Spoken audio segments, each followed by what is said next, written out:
Welcome to Cape Town News. Today is Monday, the 12th of May 2025, and here's what's making headlines in the Western Cape. Western Cape sees real impact from Law Enforcement Advancement Plan double deployment. Fury erupts over Cape Town's shock 30% municipal bill hike as residents push back. More than 350 shootings in just 28 days expose the city's gang crisis. 18 lives lost in one deadly week put Western Cape roads under the spotlight.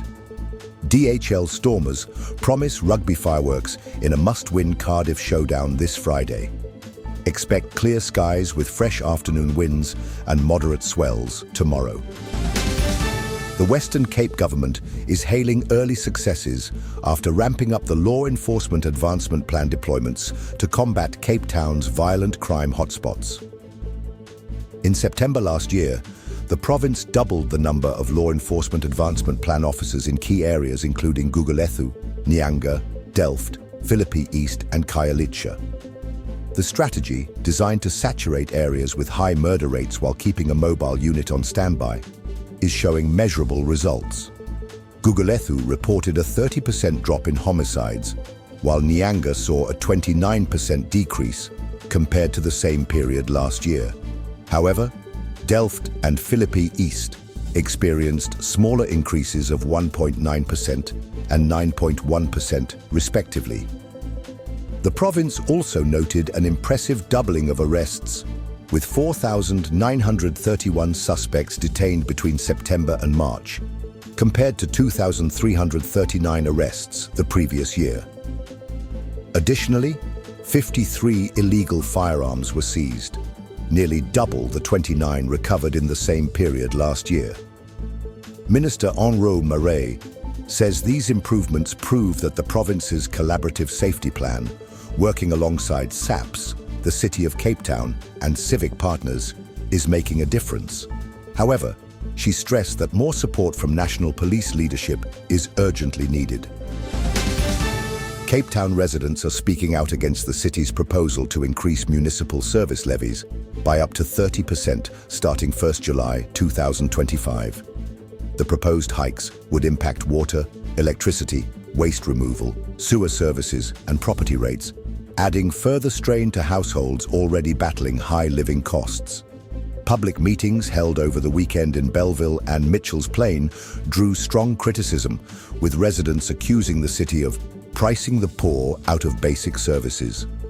Over 10,000 residents have already signed petitions demanding the city reconsider the hikes.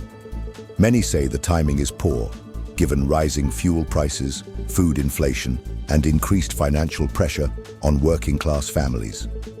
Mayor Jordan Hill-Lewis defended the increases, claiming the city needs the extra revenue to maintain infrastructure and ensure service delivery keeps up with Cape Town's growing population. "We understand that no one wants to pay more," the mayor stated, "but without these adjustments, our ability to provide quality services will be severely impacted." The proposed increases are still open for public comment until the 31st of May, with residents encouraged to submit their feedback online or at municipal offices across the metro.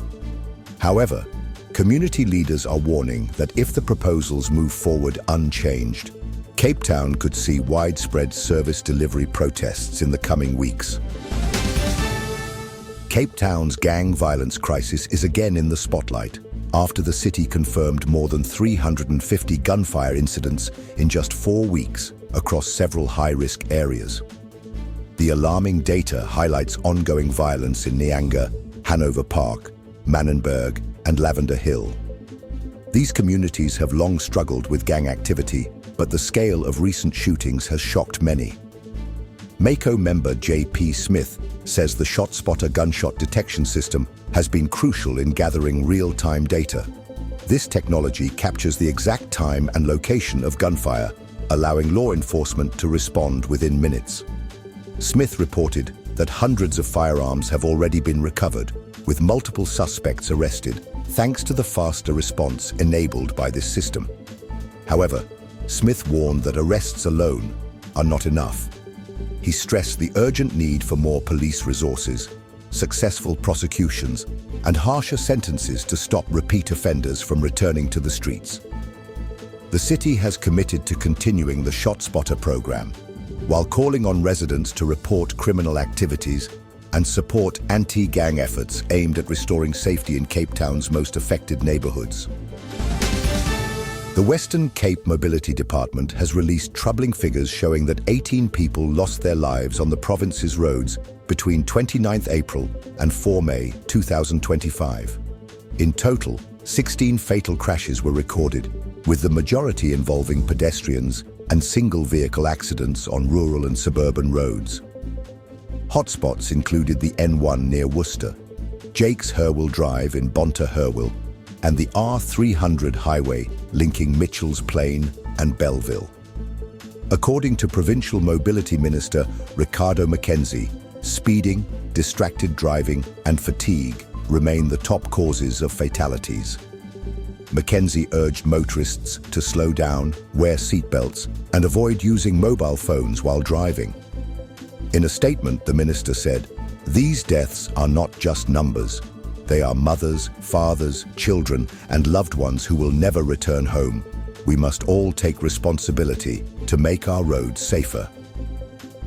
Authorities have confirmed that road safety operations will continue throughout May, focusing on pedestrian visibility, alcohol testing, and speed enforcement on high-risk routes across the province.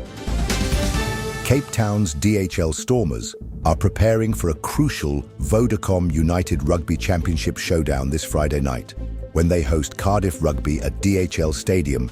Kickoff is scheduled for 7 p.m, and fans are urged to arrive early to avoid traffic congestion around the stadium precinct. After a mixed season so far, the Stormers are determined to finish strong and secure a place in the championship playoffs. Head coach John Dobson says the squad is ready to deliver a high-energy performance in front of their home crowd. "This is a must-win for us," Dobson stated. "We're calling on all Cape Townians to fill the stands and back the boys in blue."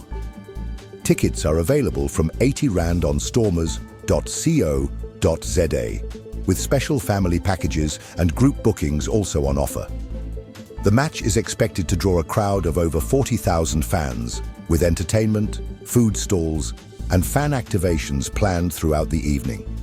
Don't miss this epic rugby clash as the Stormers go head-to-head with one of Europe's top teams in what promises to be a night of big hits and even bigger tries.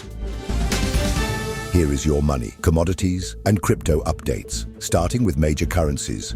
The US dollar is trading at £18.21.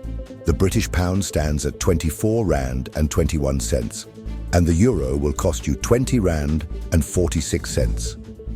Moving to the commodities market, gold is priced at £1,923.18 per gram. Silver is trading at £19.23 per gram. Platinum is valued at £574.92 per gram. And Brent crude oil is trading at $64.25 per barrel.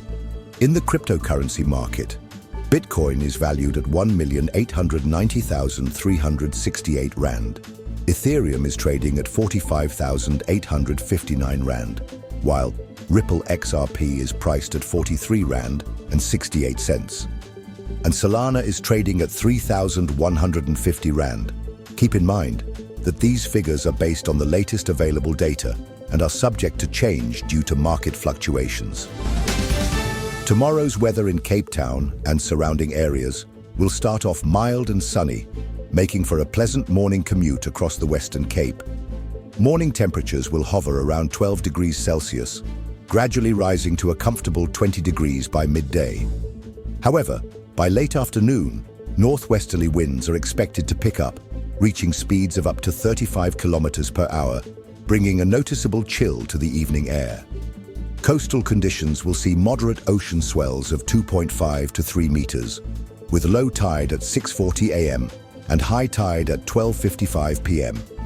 Sunrise is scheduled for 7:25 a.m., with sunset at 5:57 p.m. Remember to dress in layers and take extra care on the roads as the wind may reduce visibility, especially along the coastal routes. With that, we conclude today's bulletin. and now you know what's happening in your city. Thank you for watching Cape Town News. If you enjoyed this update, make sure to subscribe and turn on notifications so you never miss a story. Share your thoughts in the comments below. We'd love to hear from you. Until next time, stay safe, informed, and connected.